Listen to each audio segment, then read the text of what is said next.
Hello, everybody. Today is Tuesday, October 10th, 2023. We're going to be covering a whole lot in the show today. We will have an update on the UAW strike that we've been covering for the last 25 days, 26 days we might be at now. Most of it, we've had folks on the ground. We had Jordan on the ground, Tina on the ground, Ron on the ground, all live on the UAW picket line. So we'll have a little bit of an update from what's been going on there. But we're also going to be covering just some of the absolutely horrific scenes that we've been seeing, unfortunately, in the Middle East, out of Israel and Palestine.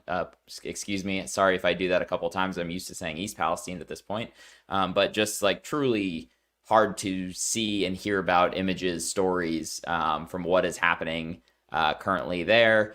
So we're definitely going to dive into all of that. We had some comments from President Biden on that this afternoon. And then we're also going to cover a few things that have gone on over the last week or so while Status Coup has been laser focused on the UAW strike. It is one of the most important stories going on in the country still. Those stories that we are going to cover in addition, though, the Speaker of the House debacle. Currently, we still do not have a Speaker of the House of the United States at the moment, which is wild. That was a bit of a show last week. And we also have RFK Jr. Dropping out of the Democratic primary to run as an independent. We're going to talk about what some of the implications are there. I see a couple of things in here that say, where is Jordan? And I actually have some good news about where Jordan is at the moment that I am honored to be able to share at the moment here. So Jordan, you may remember about a year ago, he was beginning work on a book about Flint. And all of the coverage that he's done in Flint over the years here. He actually received an offer from a book publisher and is now finishing up that book. It needs to be done roughly by the end of the month here. So big congratulations to Jordan, our fearless leader here at Status Coup. He is, again, currently working on getting that book finished up. So you're going to see a bit of me here the next couple of weeks, as well as more of Tina, Ron, and some other faces. As Jordan finishes that up. He'll probably still pop on here or there, but if you're seeing a little bit less of him, don't worry, it is good news. Jordan is going to be working on that book. For those of you just joining right now, though, please smash the like button down below to help get this out to more folks. It's been a minute since I've been here, so if I'm a little rusty, I apologize. I've had a very busy couple weeks doing some other work, so bear with me as we jump into this, but let's go into it head first here. Also, one other thing I'll mention is our member website is now back up and running. So if you found Status Coup during the UAW strike coverage and you want to become a member, statuscoup.com/join. It will work for you now, and you can become a member for as little as $5 to $10 a month. But without further ado, obviously this is a really difficult topic to cover. The conflicts going on between Israel and Palestine have been going on for decades and decades and decades. It's extremely complicated. The most recent information that's been going on at the end of last week, over the weekend, Hamas, began attacking into Israel, attacking several targets with rockets, breaking down border walls. Several hundred were killed, kidnapping, all of this. Israel has responded aggressively back into Palestine with airstrikes and the like on both military but also civilian targets, which is absolutely horrific in all cases. We're gonna, in some cases we saw a mosque, we saw several apartment buildings targeted in Gaza City. Gaza is one of the most densely populated places on the planet. So obviously a lot of concern there, and a lot of folks don't have anywhere to go, and they're basically trapped and cannot leave, even though they're being told to leave. This afternoon, we're going to get into all the specifics here, so bear with me. This afternoon, President Biden issuing his first real public statements on this. We've got 3 clips here that we're going to play. Colin, we can go ahead and play the first clip from President Biden, and again, as the headline of this video says, we just learned from President Biden that 14 Americans have actually been killed in this so far. Again, in addition to the numbers are all estimates at this point, but upwards of close to 1,000 potential deaths on both the Israeli side as well as on the Palestinian side. But let's go ahead and play that first clip from President Biden. Moments in this life, I mean this literally, when the pure, unadulterated evil is unleashed on this world.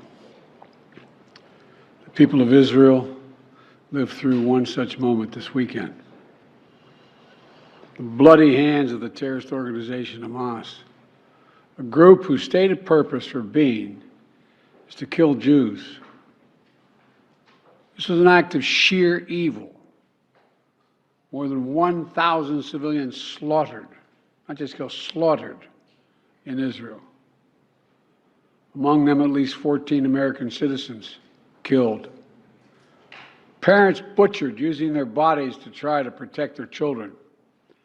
Stomach-turning reports of babies being killed. Entire families slain. Young people massacred while attending a musical festival to celebrate peace. To celebrate peace. Women raped, assaulted, paraded as trophies. Families hid their fear for hours and hours, desperately trying to keep their children quiet to avoid drawing attention. And thousands of wounded, alive but carrying with them the bullet holes and the shrapnel wounds and the memory of what they endured. You all know these traumas never go away. There's still so many families desperately waiting to hear the fate of their loved ones, not knowing if they're alive or dead or hostages. Infants in their mother's arms, grandparents in wheelchairs, Holocaust survivors abducted and held hostage. Hostages whom Hamas has now threatened to execute in violation of every code of human morality. It's abhorrent. The brutality of Hamas, these bloodthirstiness brings to mind the worst rampages of ISIS. This is terrorism. So there you have President Biden comparing what's going on here, comparing Hamas to ISIS. We're going to play a couple more clips from Biden, but definitely of note that he's calling out the, yes, abhorrent attacks from Hamas, but again, some of the response here from Israel has been absolutely out of line, equally as abhorrent when you are shooting missiles and airstrikes at mosques, at apartment buildings, and the like. But Colin, let's go ahead and play the next clip from President Biden's speech this afternoon. This brings to mind the worst rampages of ISIS. This is terrorism. But sadly, for the Jewish people, it's not new. This attack has brought to the surface painful memories and the scars left by a millennia of anti-Semitism and genocide of the Jewish people. So in this moment, we must be crystal clear. We stand with Israel. We stand with Israel. And we will make sure Israel has what it needs to take care of its citizens, defend itself, and respond to this attack. There's no justification for terrorism. There's no excuse. Hamas does not stand for the Palestinian people's right to dignity and self-determination. Its stated purpose is the annihilation of the state of Israel and the murder of Jewish people. They use Palestinian civilians as human shields. Hamas offers nothing but terror and bloodshed with no regard to who pays the price. The loss of innocent life is heartbreaking. Like every nation in the world, Israel has the right to respond, indeed has a duty to respond to these vicious attacks. I just got off the phone with a third call with Prime Minister Netanyahu.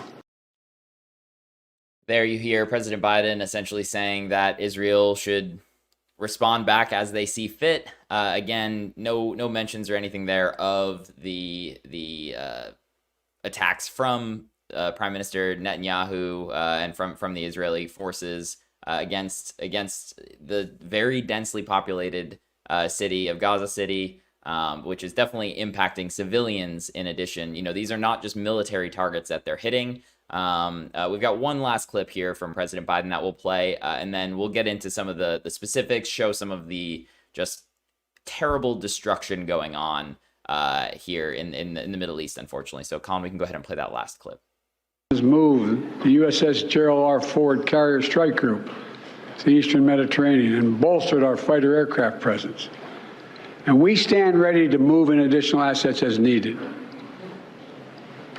Let me say again, to any country, any organization, anyone thinking of taking advantage of this situation, I have one word: don't. Don't. Our hearts may be broken, but our resolve is clear. And there he is talking about moving military ships, Navy ships into the area, which is just a bad sign for everyone involved, in my opinion. I'm sure everybody here watching this agrees that the United States has already gotten itself involved in way too many foreign affairs across the world. Generally, it doesn't seem to help very much. It might, if anything, hurt the situation. The United States getting involved, whether it be through spending money or sending resources or sending, weapons to these places. We're doing a whole lot, too much of that at this point already. But those are the first real statements we're getting from President Biden at this point, as this has gone on throughout the weekend, Monday, and it just seems to be getting worse and worse and worse as this goes on. We're absolutely past a point of no return, in my opinion, on a lot of this. This is going to get a whole lot worse before it gets any better. I just want to show folks just the sheer destruction in Gaza at the moment. These three clips here, Colin, you can kind of play them back to back, but these are all from a Palestinian journalist who's on the ground in Gaza City, and it just shows some of the destruction going on in Gaza City over the weekend. Colin, we can go ahead and play those.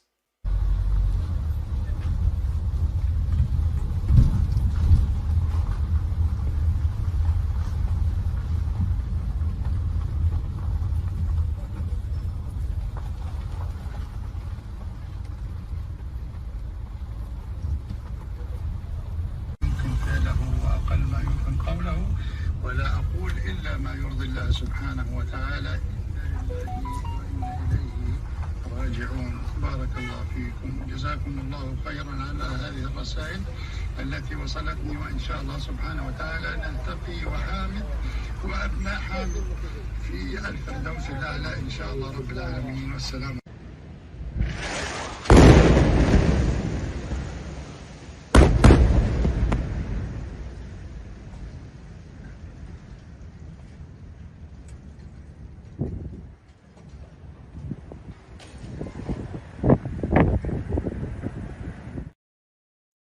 Again, these are from a journalist in Gaza City at the moment. That just again, you can't describe how difficult some of this is to see. This is one of the most densely populated places on Earth. There are I believe the statistic I saw, 40% of the people who live in Gaza are under the age of 18. This is a young group. Most of these people have nothing to do with Hamas. They're people who are just struggling to live their daily lives. They've been struggling under an embargo where they, basically all of they're struggling for basic needs. They've got upwards of 40% unemployment in the area, and they're essentially in an open air prison when you look at it that way. The scenes that are on the ground there, again, you're seeing the destruction. There is no way for many of these people to leave when you're bombing apartment complexes in dense neighborhoods. You're telling people to leave the border to go anywhere. You're going into Israel. They're not letting you into Israel. As of yesterday, it sounds like, and there's a lot of conflicting reports on all of this, so please bear with me. There's been a lot of misinformation online. The border into Egypt sounds as of yesterday that it's been impassable, so people cannot get out of the country. You're telling people to leave, yet where are they to go at a certain point? You've got the Israel military taking out these targets left and right. On the other side of the border, though, you do have Hamas shooting rockets across. Israel famously has the Iron Dome, essentially shooting many of these targets out of the sky. But on many occasions, Hamas has overwhelmed the Iron Dome, and some of these missiles have successfully landed in Israel. This is a reporter, I believe he's a Fox reporter who's been on the ground, just to give you a sense of what it looks like on the Israeli side in southern Israel as well. Colin, we can go ahead and play that next clip. Massive rocket fire right now into southern Israel. You can hear the explosions overhead. Hamas has launched a huge barrage. Guys, just stay down. There's been an impact just right here. The black smoke rising up. One of those rockets just fired from the Gaza Strip slammed into a house behind me. Some secondary explosions taking place. Many things on fire. We can see debris on the road. Paramedics and firefighters just ran into the building. They're not sure who was inside. This was not an area that was evacuated. It is chaos here, but just an example of what is taking place in southern Israel. The paramedics here bringing in stretchers to try to evacuate anyone who was wounded inside.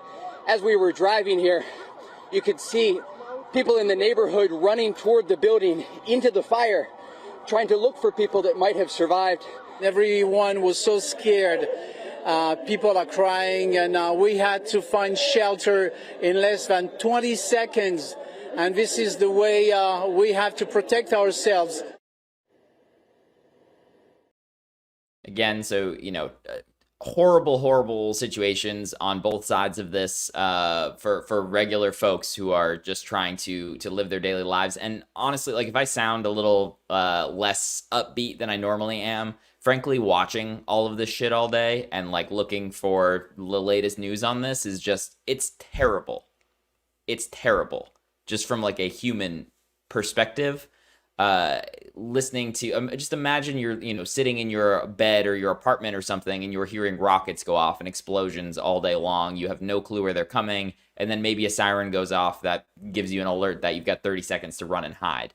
It's horrific. It's horrific what's going on, and that so many innocent people are dragged into the middle of politics, religion, whatever it may be. Again, there's 75, 100 years of dispute and conflict throughout this. So I just really feel horrible for the people who are caught up in this.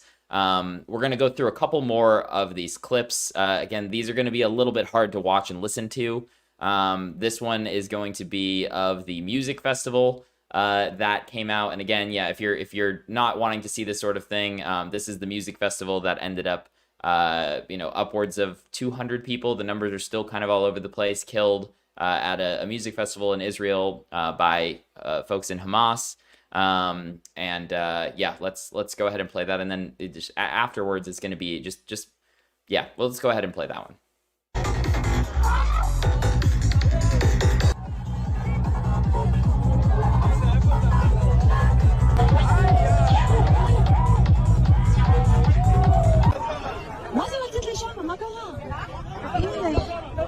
אנחנו במסיבה ויש שירותים. יציאת שירות? אבל למה? מה קרה?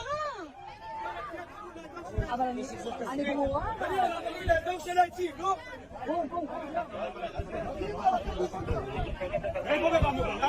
מה זה מרחב מוגן? סע באוטו, כנס לאוטו כבר. נכנסו לכאן אנשים, בוא, בן, כנס לאוטו.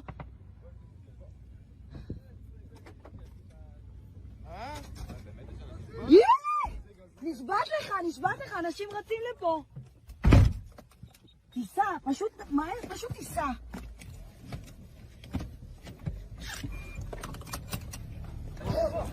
לא, יש שם חדירת מחבלים. יש שם מקרמה. לא נהיה מאחורי הדבר האדום הזה.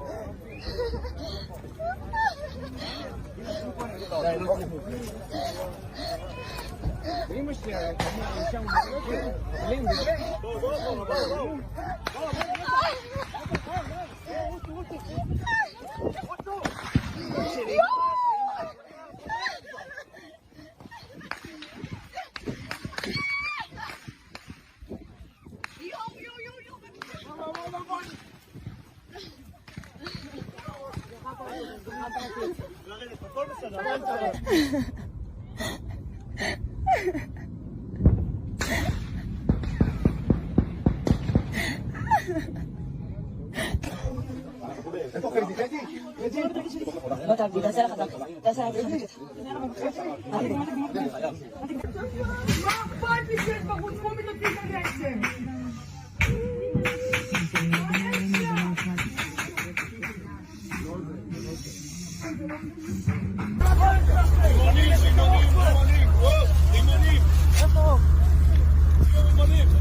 So from what I understand with that, I see there are a lot of questions coming up in the comments, so I want to bring some of them up. So that was over the span of several hours. Initially, you know, the skirmish kind of started happening just outside of the festival. It became inside. People scattered, tried to run away, tried to drive away. They couldn't drive away. And over the period of several hours, Israeli forces were, you know, arrived. That's where you see the tank and all of this. So pretty, again, hard to watch, horrific to see what's going on here. We've got just a couple more clips here.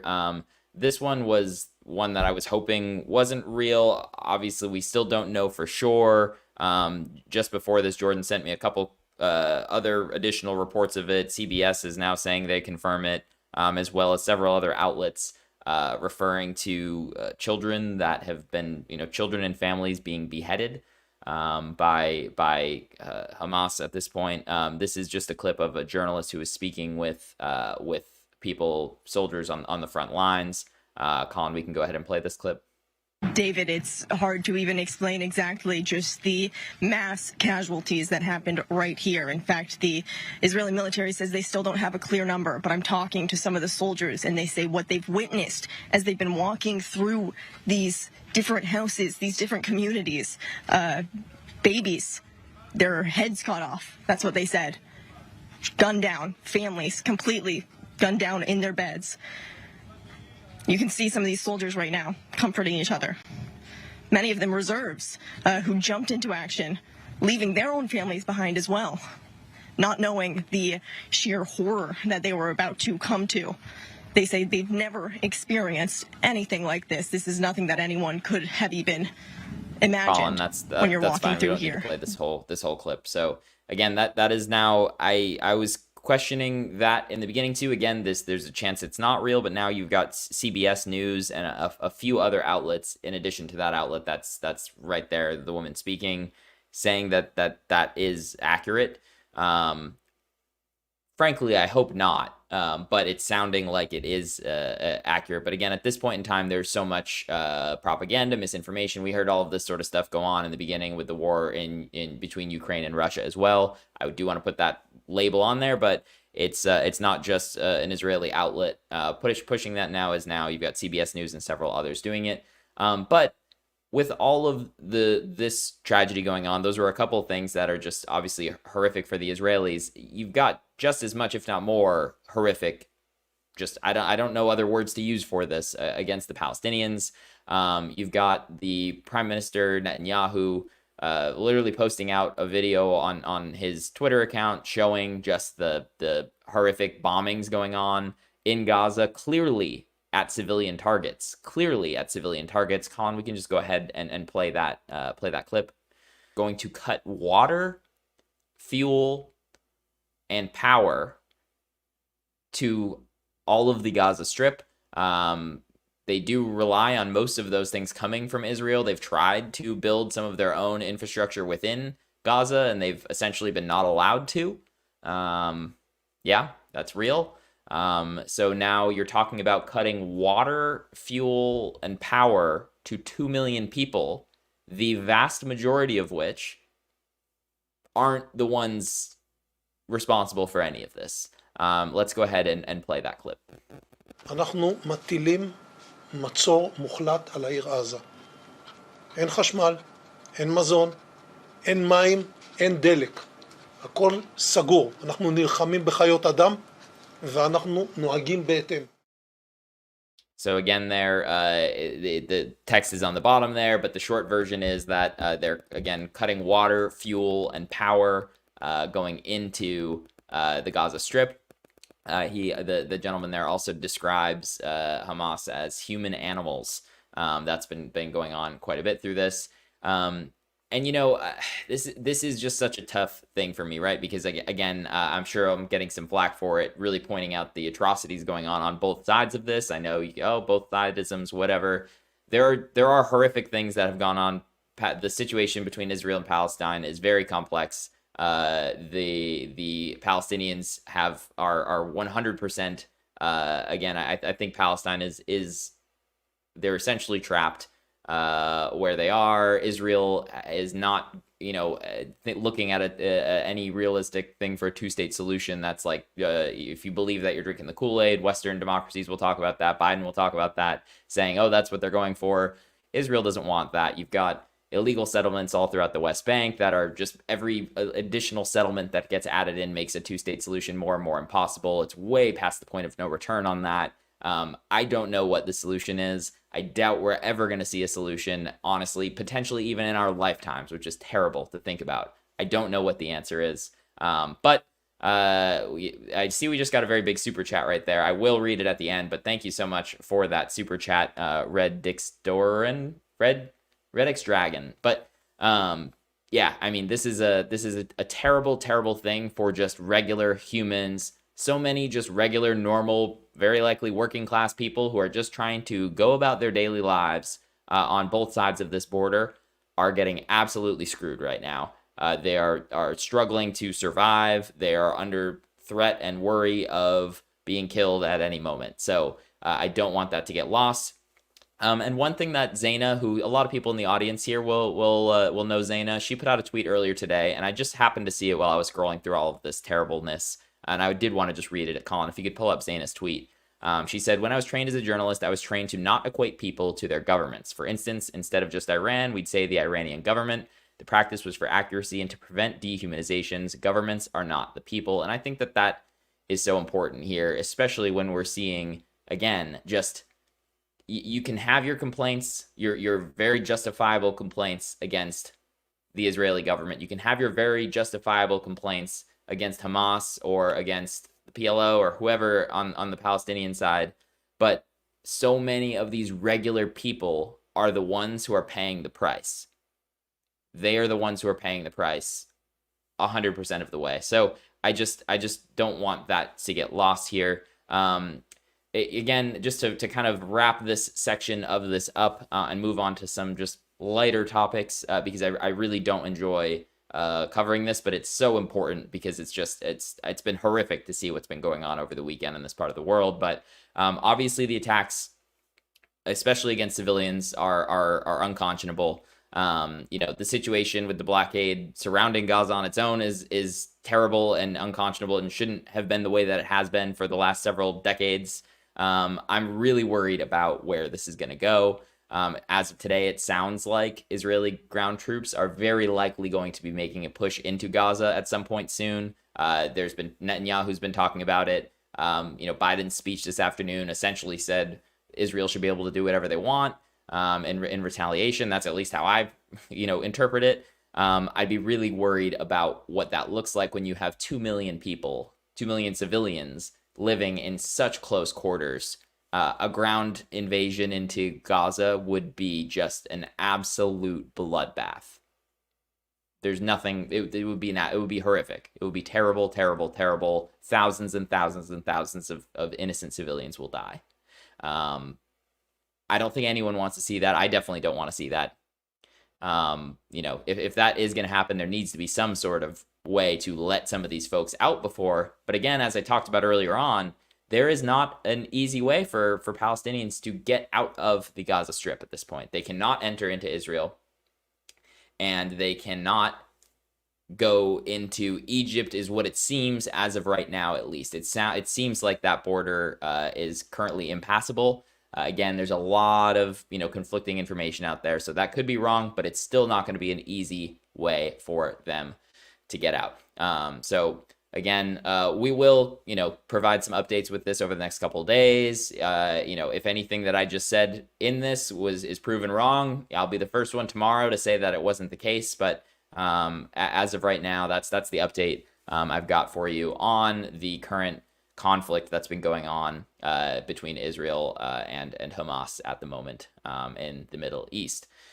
With that, we do have a lot of other stuff to cover in the show today. Up next, we're going to be talking a little bit of an update on the UAW strike. But as it says on the bottom of the screen right there, please smash the like button to help get this out to more folks. The rest of the show is going to be a little bit lighter. And if you're seeing us for the first time right now, please hit the subscribe button down below. That's an easy way to be able to help us out.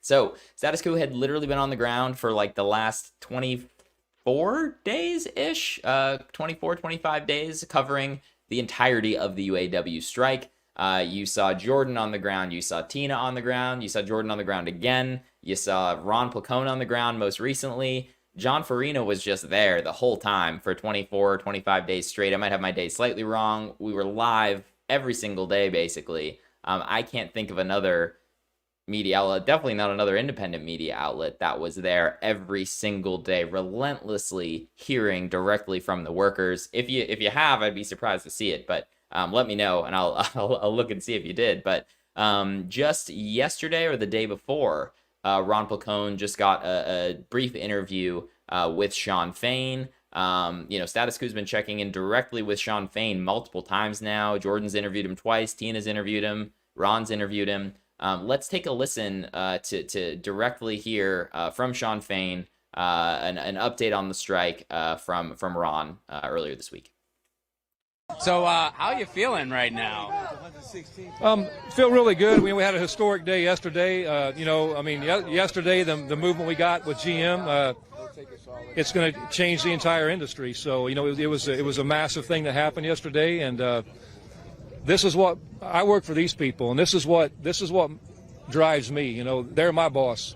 They pay dues. They pay us to take care of their business, and that's what this is all about. And so being out here with our members and getting to feel the energy and getting to see that, we take it right back in bargaining, and it helps us at the bargaining table. And it's great that the companies get to see that it doesn't matter how long we're out here. We'll be out here a day longer than it takes if we have to be. So we're going to get there. Yesterday you had on an Eat the Rich t-shirt. Is it time to send a message to the 1%? Still do today. Yeah, it's time to turn this country around. I don't begrudge anybody for doing well in this country, but billionaires have no reason to exist in society, period. No one needs that kind of money. And especially when someone's that wealthy, somebody else is being exploited for it. Billions of people are being exploited for it. And that's what's wrong in this country. We've got to turn it around. We've got to change the narrative. Everybody deserves their fair share of economic and social justice. And it's a damn shame that people are scraping to get by paycheck to paycheck. And that's the reason why, is because it's creating more billionaires at the expense of the many. And no one around here gives a shit if another billionaire can build his own rocket ship and fly to outer space. That's not important to us. How do you feel this stands as far as just labor right now, and how important is this historically that we get a win? It's historic. It's important just for the entire working class. This isn't just a UAW fight. That's why there are other labor leaders out here. With AFA, Sarah Nelson and Stacey Davis Gaetz from the Chicago Teachers Union, and we're all in this together. But it's not just a union fight. It's a working class fight. It doesn't matter if you belong to a union or not. You deserve better, and you deserve your fair share. And that's what's got to get turned around in this country. We're made to feel guilty and to fear paying good wages. It's a shame. Federal minimum wage is still $7.25. That's a joke. Nobody can do anything with that kind of money. And it's not, they try to spin the narrative that this is for teenagers, and summer jobs. That's not what it's about. As FDR stated back when they were creating these standards, it's a living wage. It should be a wage that someone can make a living off of. It doesn't matter, and that should be the bare minimum that we set.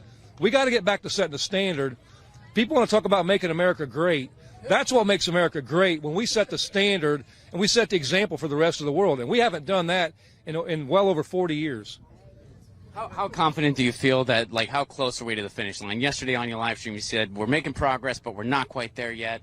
What do you think it's going to take to get there? It's just going to depend on the companies. We could get there quick, but it's just a matter of them getting over the hump on some of these remaining issues. And obviously the EV battery decision yesterday with GM was huge, but we got to get it done at the other two. And and that's it's just a job security issue. I mean, when you look at the powertrain and the big three, that's 20% of the workforce in the big three. If there's nowhere for them to go, there's no future in us for this. And we're not going to stand for that. We have to have a just transition, however that works out. And not just that, we got to protect our plants from plant closings. There's Belvedere people that were here today, and you look at that situation. It wasn't because there wasn't work. It wasn't because of a recession that they shut that plant down. It's because of one thing, corporate greed. And it's got to stop, because there's been plenty of product out there that they could have put in that plant, but it was a choice by these companies, just like us being out here on strike right now. It was a choice the companies made. Well, thank you so much for being so generous with your time, and thank you all for being out here. And hey, from one IU guy to another, when this is all over and we get a win, let's sink the biz together, all right? Oh, you bet. That was Ron's interview there with Shawn Fain, and there's a whole bunch more content on the YouTube channel from Ron, Tina, Jordan on all of this. But man, it's nice to hear somebody like Shawn Fain talk the way he does. It'd be nice if some of our politicians started talking that way. I don't think that that's necessarily going to happen, although we're going to talk a little bit later on the Speaker of the House debacle going on here. There's a couple of politicians at least talking that way. I don't think it's going to necessarily get us anywhere, but yeah, I mean, it's been interesting to watch. I mean, we're over 26 days into the United Auto Workers strike at this point. This is the first week they haven't announced any new plants to be going on strike, but that may change soon. We also did get some new news on as far as auto worker strikes go. Just yesterday or today, the Canadian auto workers are going to be going on strike. This is a different facility than Jordan and John actually drove up to when they were on. This was only a couple days into the UAW strike. They went up to a potential Ford plant, I believe, that was about to go on strike. They ended up coming up with an agreement. But Colin, we can go ahead and pull up this Wall Street Journal article. I'll pull it up here as well. So Wall Street Journal, Canadian auto workers go on strike against General Motors. Canadian auto workers went on strike against GM after the carmaker failed to reach a temporary agreement ahead of an 11:59 p.m. Eastern Monday contract deadline. The walkout by 4,300 members of Canada's Unifor union ratchets up pressure on GM as it copes with a continuing strike in the U.S. Work is paused at 2 GM assembly plants and more than a dozen parts distribution centers as United Auto Workers strike drags into its 4th week. Unifor announces the strike on the social media site X, formerly Twitter, shortly after midnight Tuesday. In a statement, GM's Canadian division said it made recent progress in talks and expressed disappointment that a deal wasn't reached before the strike deadline. The Unifor strike will bring GM workers off the job at Chevy Silverado pickup assembly plant, an engine factory, and a parts distribution center in Canada. The work stoppage will pinch the supply of GM's top-selling vehicle, which is among its biggest moneymakers, although it still makes Silverado trucks at 2 U.S. plants and another in Mexico. The walkout also includes a factory near Niagara Falls that makes engines for several GM vehicles built in the U.S. These include some of the company's most profitable trucks, including the Silverado and GMC Sierra pickups, the Chevy Suburban and Tahoe SUVs, and the Cadillac Escalade SUV. Unifor President Lana Payne, in a statement, criticized GM for not agreeing to similar terms that the union reached last month in a new 3-year deal with Ford Motor. Under Unifor's bargaining process, the union comes to terms with one Detroit automaker and uses that contract as a template for the other 2. This strike is about General Motors stubbornly refusing to meet the pattern agreement, Payne said. The sides couldn't reach an agreement on the union's pension demands, support for retirees, and the transition of temporary workers to full-time employment, she said. Staying tuned with a lot of the interviews that Jordan, Tina, and Ron had been doing over this, that temporary worker situation where you essentially have a 2-tier system. A temporary worker can be working, in some cases, some of the ones that I saw, I didn't get to see all of the interviews, but some of them were employees for 2 years and they count as a temporary worker, making significantly less money, and the companies kind of use that as a way to, you bring on somebody, you keep them as a temporary worker, and then you don't need to bring them up to the same pay scale as a worker who might, be considered a permanent employee. All sorts of tricks that the companies essentially are playing to basically pay people as little as they can, despite how much money they're making. So that was a major sticking point in a lot of the ones in a lot of the interviews we've seen. We've got another clip I want to share from the collection of all of Status Coup reporters who were on the ground there. But I just want to say again here, the UAW strike's still going. We're going to continue to cover this. We'll probably have more on the ground coverage for it again at some point here too. But if you want to make sure that we can continue to go do that and be on the ground, whether it be the UAW strike, whether it be in Flint, Michigan, again, that reporting clearly it's had an impact, and it's going to continue to have an impact. As I announced earlier in the show, Jordan's got a book deal coming off of that now. That's going to be a whole nother wave of information coming out about Flint 10 years later. Next year, I believe, is the 10-year anniversary there. Coverage in East Palestine. I had 4 trips to East Palestine over the last several months, covering that and staying in touch with folks there. Kalamazoo, wherever it may be. If you want to help make sure that you've got an independent outlet that is on the ground covering these stories, StatusCoup.com/join is the place to do so. StatusCoup.com/join. You can become a member for literally as low as $5 to $10 a month. I know we were picking up a lot of new members on the ground covering the UAW strikes. We really appreciate those new members. Our website was down for the last couple days, so if you wanted to get in then, please, now it will work. You'll be able to get in there. And as an added bonus, we do have some new member video coming out today, Colin, I believe. Do you want to explain? There's some new stuff for members coming out right now. Yeah, it's just so on the website. So if you're already a member, just go to StatusCoupMember.com. And I just added the member video that we actually released yesterday. If you're a YouTube member, you already saw that. Or if you didn't, go check it out. And we'll be releasing another member video later tonight. So once again, StatusCoupMember.com. If you're already a member, if you're not, StatusCoup.com/join will redirect you there to join. And the member video coming out tonight actually is the one where Ron interviewed John Farina, our cameraman, about his thoughts on the UAW strike and also his thoughts on some lunch meat they had. And yeah, if you're and you have access to our backlog of member videos as well. So if you become a member, you'll be able to look at any other member videos we did during the UAW strike and all that fun stuff. Awesome. Thank you, Colin. Yeah, I'd be that John video is probably you don't see John on camera very much, so I'd be excited to watch that one. That's a reason right there. If you're not a member, do it so you can see John get interviewed. You don't get to see him on the other side of the camera very much. You hear his voice behind the camera, but you don't get him on the other side very, very much throughout this. With that, let's play one last clip here from the UAW coverage that we've been focusing so heavily on over the last several weeks. Featuring Jordan, Tina, and Ron, and John, I believe, too, on their couple-week stint covering this UAW strike. A lot of it is like I've got heel spurs on both feet, so, and I've had 2 surgeries on my feet. I've got radial tunnel, carpal tunnel. You get all kinds of abuse on your arms, your shoulders. There's been numerous people have had surgeries on their shoulders, rotor cuffs, and your hands are tore up, your feet are tore up. And they just send you aside, go on medical, and you're just, with all the companies, you're just another number on the wall. You're replaceable. I've seen it where they've had heart attacks in here, and they push them to the side for medical to come, but keep that line running. Keep that line Literally running. push them to the side. Literally help them over. They don't push them to the side. They move them over, set them down in a chair right there, and keep that line going. Then the medical truck goes out there and gets them. So what do you can't worry about your coworker. You can't stop to help your coworker and worry about her or him. No, you've got to get that part built.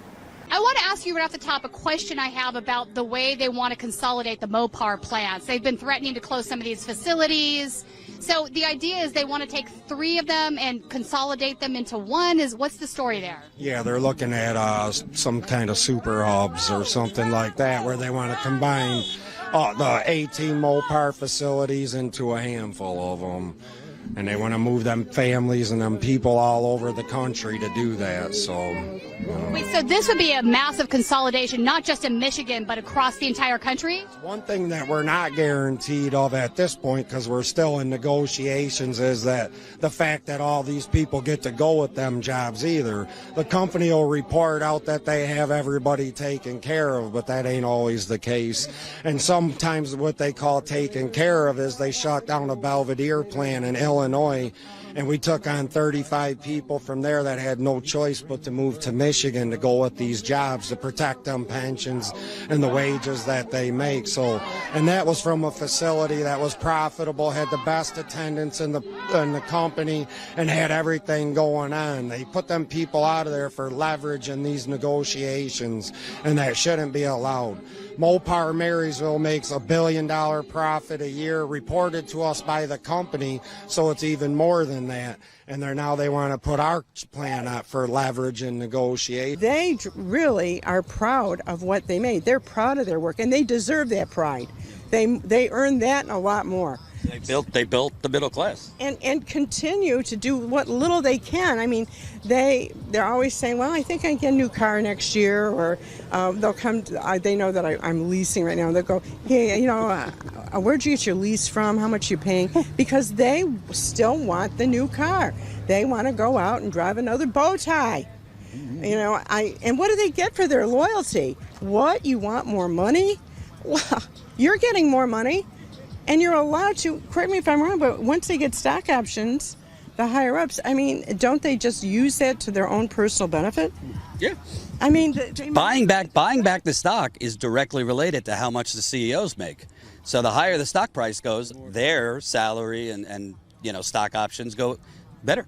And here, my retirees are really asking for, I don't want to get upset, but really asking for so little. They had jobs that really, to tell you the truth, ruin the quality of their life. And yes, you have health care, but I know people that go to the doctor 2 and 3 times a week, for treatment, various treatments on this or that. That's a quality life. And when you balance that against their intense loyalty and pride of what they made and how they've survived, they deserve more money on pensions, and those that are working, and the tiers, and the temps. It's in a union. It's union busting. It's just our people deserve more. Yeah, and again, hearing directly from those workers is why Status Coup continues to be on the ground, speaking with workers directly where they're at. This is still one of the most important stories in the country, probably the most important story in the country. And it's not the only strikes that are happening. I mean, there's all sorts of other union efforts, strikes still going on across the country. We saw it last year too. We're still seeing more with things, companies like Starbucks, Amazon, efforts really trying to fight for real wages for workers who frankly deserve them. Go figure, right? If the company's going to make billions of dollars, the workers should be able to at least survive on what they're being paid. They should be able to thrive, in my opinion. But yeah. So again, great job. I've been super, super busy with other work. It's been hard to not be able to go and speak with folks directly. But Jordan, Tina, and Ron have really done a super good job out there talking to folks. I've enjoyed seeing the clips. I hope you all have as well. And again, if you want to support that kind of coverage, this is the place to do so.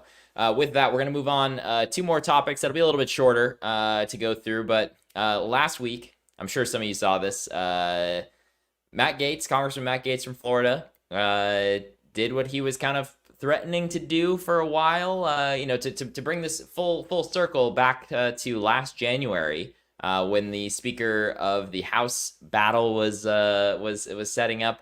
It took Speaker. Well, I just almost called him Speaker McCarthy. There's no speaker right now. It took Kevin McCarthy, I think it was over a week, to become the Speaker of the House, vote after vote after vote, where he would not just barely not cross the threshold, he ends up finally just narrowly becoming the Speaker of the House with a couple of let's call them stipulations. One of those stipulations that Matt Gaetz and many of the Freedom Caucus members forced Kevin McCarthy to include if they were going to support him as Speaker was a one member of Congress could essentially initiate a motion to vacate the Speaker's chair. That means one member of Congress can essentially put it up for a vote of, should we have a vote to vacate the Speaker's chair? And Matt Gaetz had been threatening to do it. Republicans and Democrats ended up keeping the government open. It sounds like old news at this point because so much has happened in the last week and a half, but it was just a week and a half ago where we almost had a government shutdown temporarily. And anyway, that gets passed through with continuing resolution. Matt Gaetz and several of the Freedom Caucus members are not happy about it. And Gaetz just goes ahead and calls for the motion to vacate. It succeeds, and it was 8 Republicans and every Democrat voted in favor to remove Kevin McCarthy as the Speaker of the House. This is the first time that this has ever been successful. Motions to vacate have happened before, but this is the first time that it has actually occurred. So again, Kevin McCarthy had been removed. And once that happened, there was just an absolute flurry of speculation of who it was going to be. At this point, it has narrowed down quite a bit, but anything could really happen. At one point, though, President Trump was seriously being floated to potentially be the Speaker of the House. You had folks like Marjorie Taylor Greene. You had Congressman Nels, I believe his name is, floating it. Several members were all calling for a potential Trump Speaker of the House, which would have been extremely interesting to say the least. You don't technically need to be a sitting member of Congress for this to happen. But at this point, the main kind of serious contenders at this point seem to be Steve Scalise, who's the kind of Republican whip, Jim Jordan, who is kind of the leader of the Freedom Caucus, if you will. And Kevin McCarthy initially said he was not going to be in, but today kind of softened up some of his language that he might be open to it still. He could lead in one way or another. In general, though, I don't have all of the clips here for you, but Matt Gaetz went on a crusade, essentially just, calling Kevin McCarthy the corporate shill that he is, essentially, just like so many, calling out the leadership of the Republican Party, just like the leadership of the Democratic Party, for being so connected with big dollar donors, focused exclusively on fundraising, partnering with corporate lobbyists, all of this sort of stuff, doing bills that are massive omnibus bills where you don't necessarily know what's in it and giving people short periods of time to pass them. Really things that a lot of Democrats should agree on, at least a handful do. So that was kind of the main complaint here. One thing that he's trying to get done with this removal of the speaker. In all of these conversations, Matt Gaetz and Congressman Ro Khanna actually started to find some common ground. And Colin, we can go ahead and pull up the tweet, actually, the first tweet I have here for it. I believe it's from Ro Khanna. This is, so he's quote tweeting, so I'm going to read the quote first. So it says, Matt Gaetz says he'd be willing to raise motion to vacate threshold in exchange for things like a vote on term limits, a ban on stock trading, etc. Things that Ro Khanna is currently offering in a new political reform plan. Ro Khanna said to that, let's push for a floor vote on any 3 of the items, Matt Gaetz. Instead of having members call each other names, it's time to recognize the American people are fed up with how this place functions, don't have a high opinion of us, and are demanding some common sense changes. And I think if you scroll down a little bit, Colin, you'll actually see Matt Gaetz in the replies here. He says, how many Democrats can you, and this is pretty ridiculous, honestly, that this is how they did this. Matt Gaetz just replies on Twitter here, or on X, saying, how many Democrats can you deliver for this agenda? I cap out somewhere around 8, talking about how many Republicans he thinks he could get on board. Ro Khanna says, you know what's sad, Matt?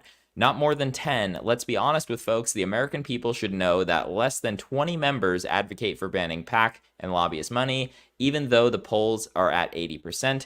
Many need to be shamed into voting for it once it's put on the floor. I see some comments in there to Tyler and a couple others saying I agree with Matt.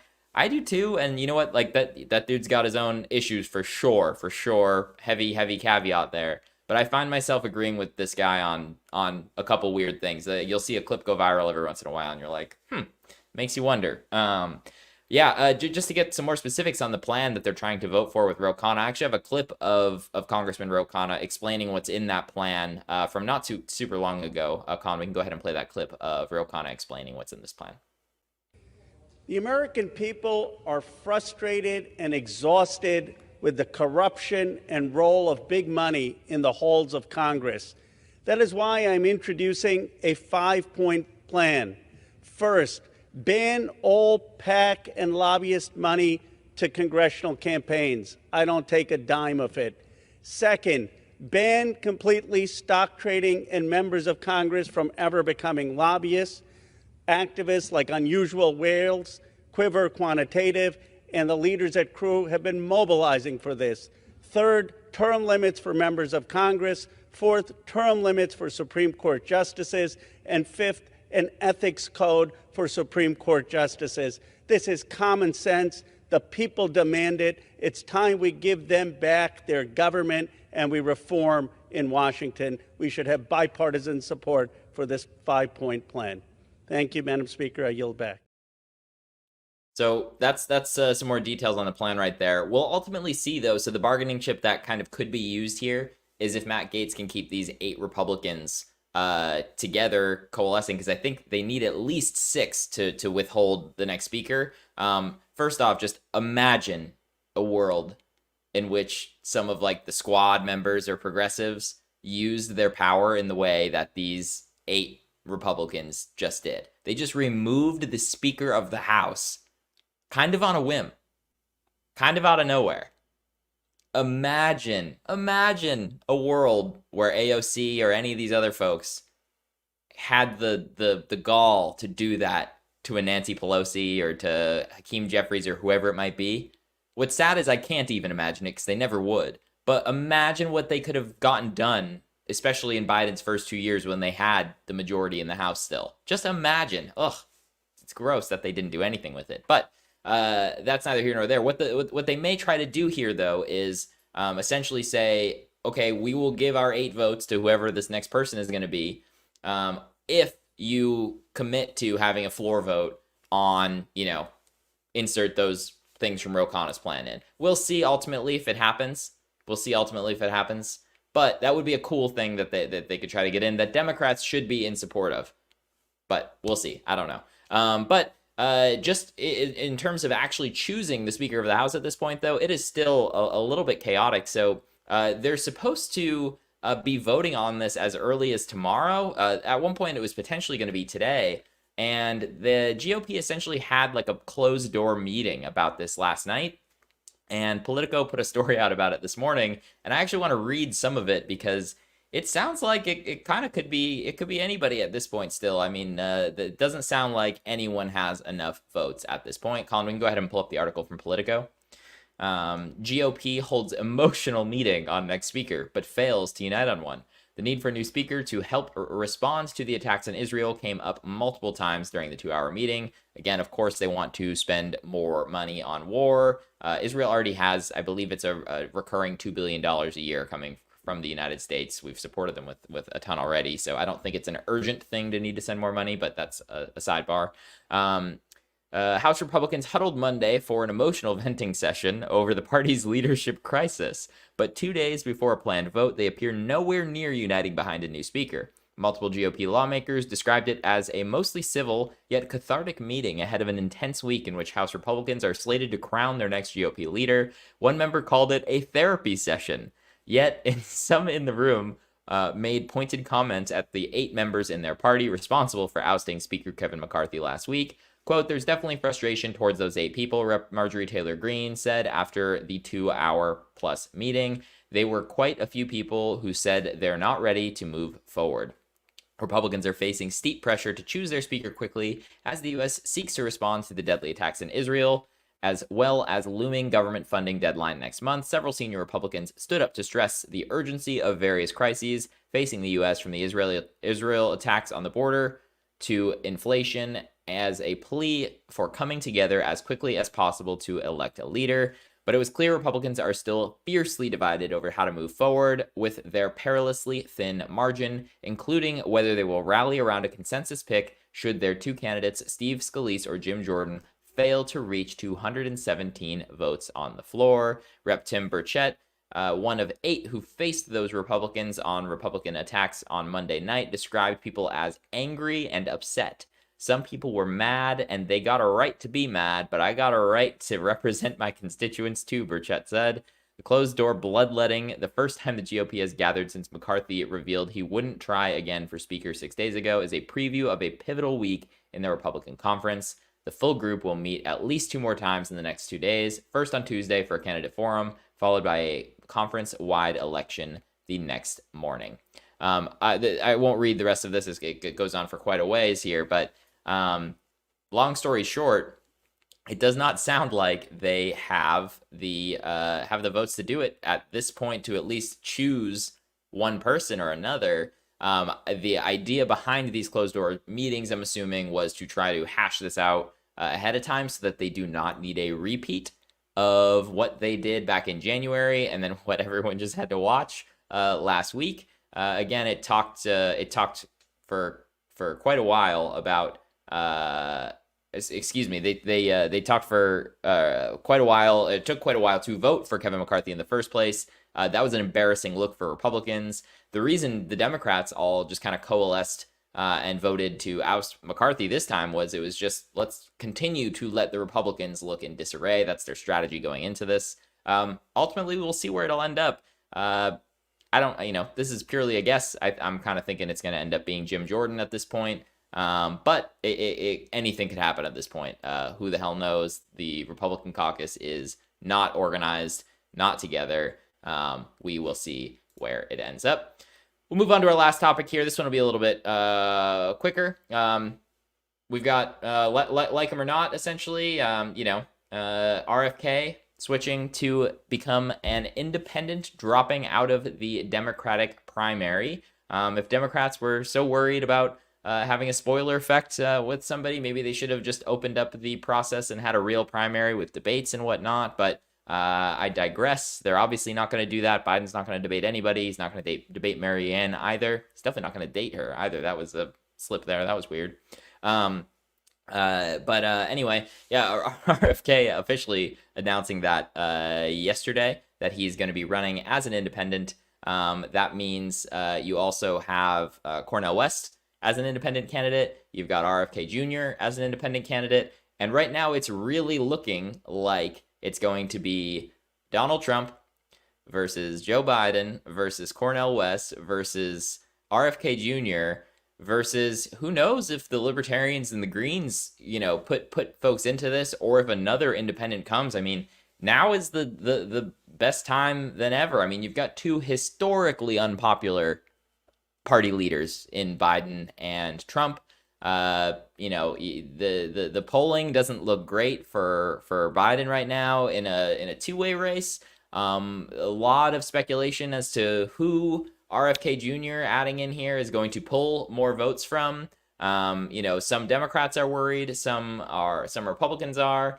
Colin, we can go ahead and pull up the tweet of RFK's fundraising haul so far. So this isn't his personal fundraising, but the RFK Super PAC in the last 24 hours, as of this morning, had raised $11 million in 24 hours, folks. That's huge money. $11 million in 24 hours. 28 million raised to date. I'm not sure what the campaign's direct numbers are, but that is definitely notable. It's kind of the reason I agree with Cornel West's politics more than RFK's, obviously, but RFK to me looks like a much more serious contender at this point. I might get some hate for that in the comments, but you've got that kind of money operation, and unfortunately a lot of this just comes down to money. RFK also does have real people support. He's got does well in the polls. Even in the last Democratic primary poll, Colin, we can pull up the Real Clear Politics average here. In the last Real Clear Politics polls that were coming out, I mean, RFK, you can see there, was still 14%, 15%. That's significant, in my opinion, especially when now he's dropping out of the Democratic primary. He did have 14 or 15% support. Those folks could maybe be looking at Biden, although my guess is a lot of them probably would not vote or may consider voting for another party. Yeah, I mean, definitely notable. He made a comment in here. He made a comment in here as well saying that, sorry, I've got a message here from another we do have a breaking news story too here in a second that I'll mention. I'll wrap this up quickly here, but so let's take a look at this the three-way race polls, Colin. Sorry about that. I am going to read one quick article after this as well.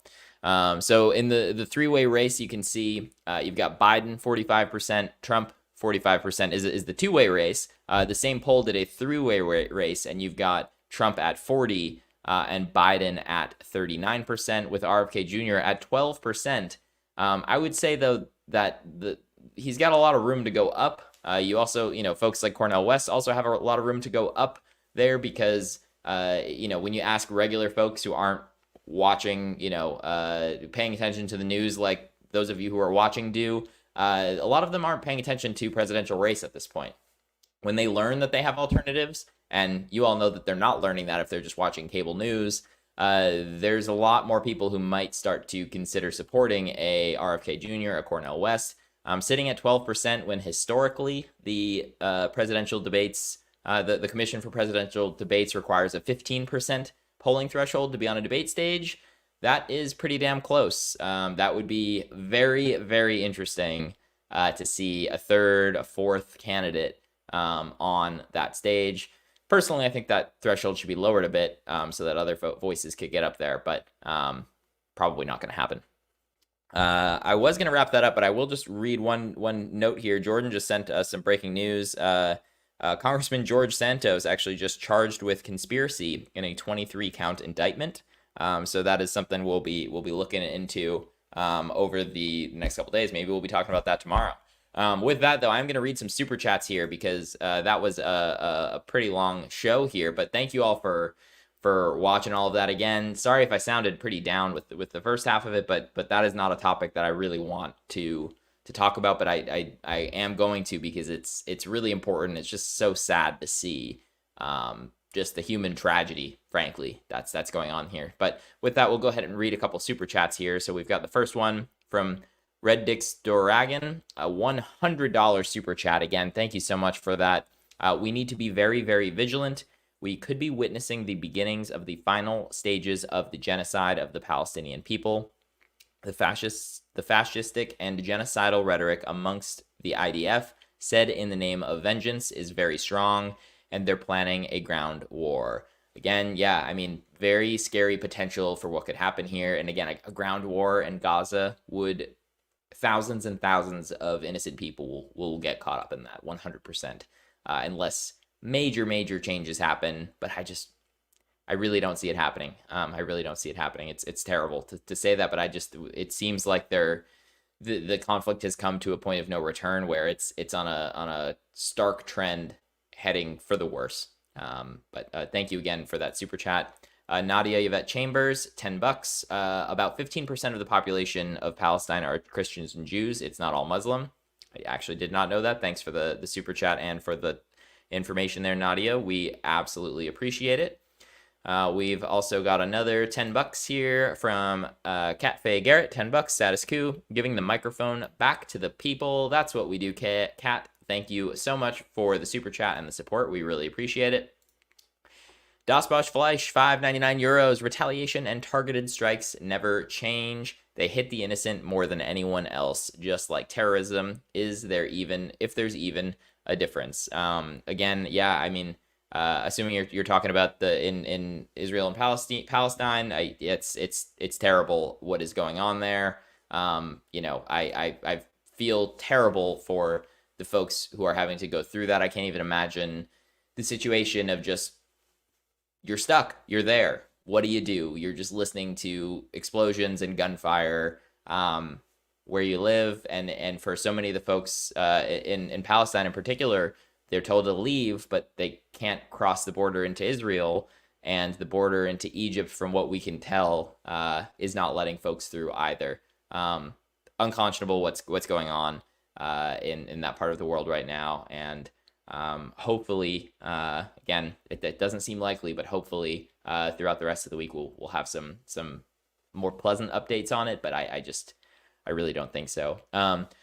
With that, I will be back here tomorrow. and on Thursday as well this week, unless anything changes and we've got some breaking news for you or anything like that. But so plan on seeing me here tomorrow at 5 p.m. Eastern. If you're seeing this for the first time, you want to make sure you find out about that, hit the subscribe button down below, bell for notifications, so that you find out for sure when I will be live. Thank you all again so much for watching. We'll see you tomorrow. Have a good night.